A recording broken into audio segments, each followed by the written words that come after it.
Okay. Sorry guys, I was just like a little frustrated. He's kind of bothering me on purpose.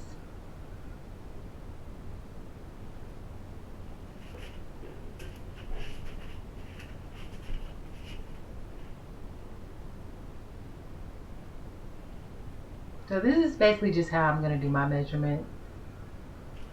Just from the top straight to the back.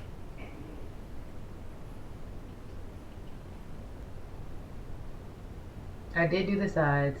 It came out to be about 19 and a half. I also did the front, which you can't see on here. And it's about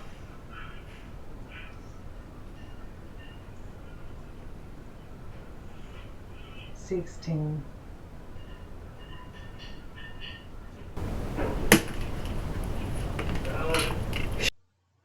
I hope you enjoyed this video, and if you have not yet subscribed to my channel, subscribe to my channel, and thank you for watching.